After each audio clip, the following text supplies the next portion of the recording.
There's this phenomenon I've noticed as I've worked my way through these 8-bit libraries. I always want to see what players outside of the US cultural context think about these games. A typical American who just pulls up a random game in an emulator is going to have a very different response than somebody who played it when they were a kid.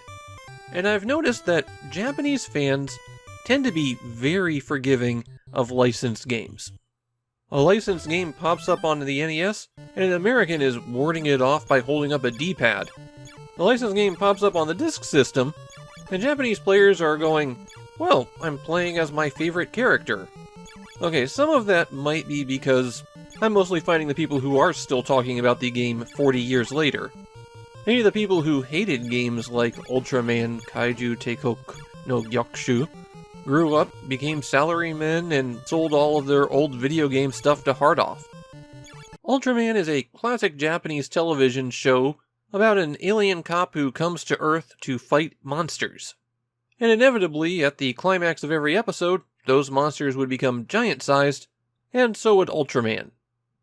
The plot of Ultraman, Kaijuu Teikoku no Gyakushuu, is that Ultraman returned to his home planet, and then all the monsters that he killed over the course of his television show came back to life.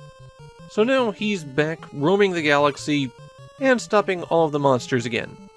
The game's a side-scrolling run and gun, and when you start every stage, you're tiny and running around. A jumps and B shoots, and coming into contact with any enemy will kill you instantly. That's not a life bar at the top of the screen, that is just decoration. Most of the enemies die in one hit, though there are a few that take a bit more punishment. The real challenge is that many of them have patterns that are inconsistent. They might jump different distances or heights, or track you in a different way. They can make a lot of them difficult to deal with consistently. Some enemies, when they're destroyed, will drop a flashing dot. This is just worth points. There's no reason to collect them. There is one power-up that you can collect, and these are invisibly hidden in the game. If you shoot the correct spot, then a medal will appear, and it can, but won't always, change your weapon. You will get rapid fire or the ability to shoot through enemies. What effect, if any, it'll have is determined when you pick it up. It's pretty difficult to get through the stages as you're running and jumping, and any little thing that randomly spawns in could kill you instantly. But you do have one special trick that can help you. When you press the start button, you grow to giant size. As a giant, you have 3 minutes to complete the stage, and rather than reverting to your tiny form, you just die when time runs out. You can extend the timer by 1 minute by collecting a jewel. But those jewels are relatively rare, and there's never more than one per stage. If you transform early, then you can just walk through everything. Giant Ultraman can't be defeated. However, you have to defeat the giant monsters to complete the stage, and these will be one-on-one battles where you basically have to beat them down.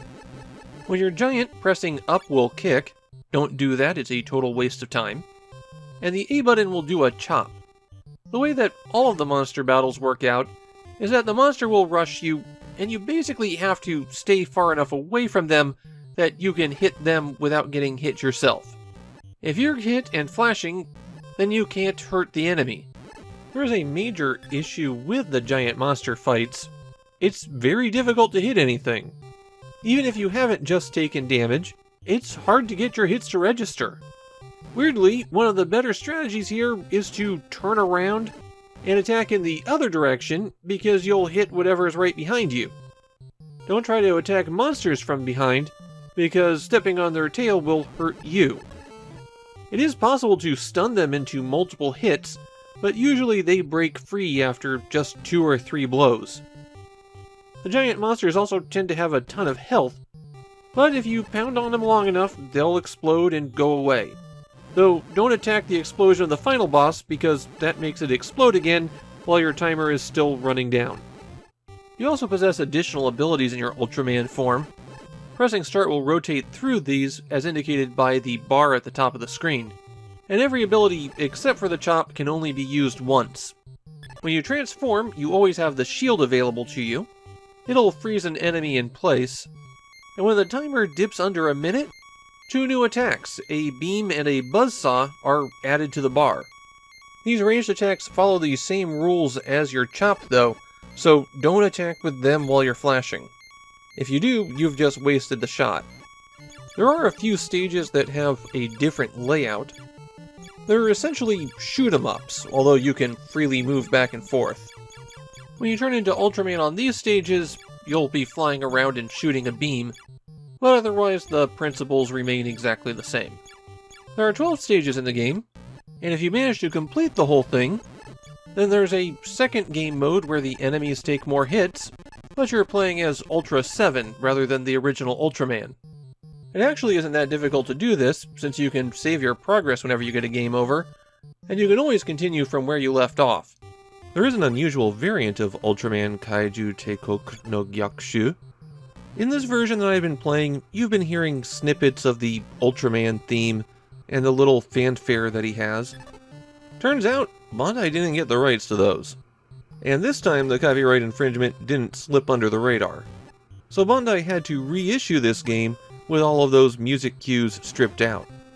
And of course, the damage was already done by the time that happened, so copies without the music, which have an updated label, are actually kind of rare. As I mentioned, people still fondly think back on this game in Japan. It was Ultraman's first console game. I guess I should say, I don't hate this one, but it is pretty awkward. The nearly random enemies and one-hit kills makes running around in your small form rather difficult, and not in a fun way. But then in your giant form, the only challenge is completing the stage before time runs out.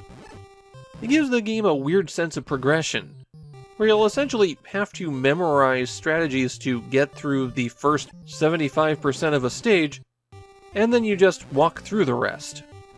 I also feel like the game is very bare bones. I've pretty much described everything in the game to you, and I'm barely over the 6-minute mark. There's just nothing to this one. Ultraman for the Disk System winds up being mediocre, which, now that I think about it, describes most Ultraman games. So I guess they were laying out what Ultraman video games would be.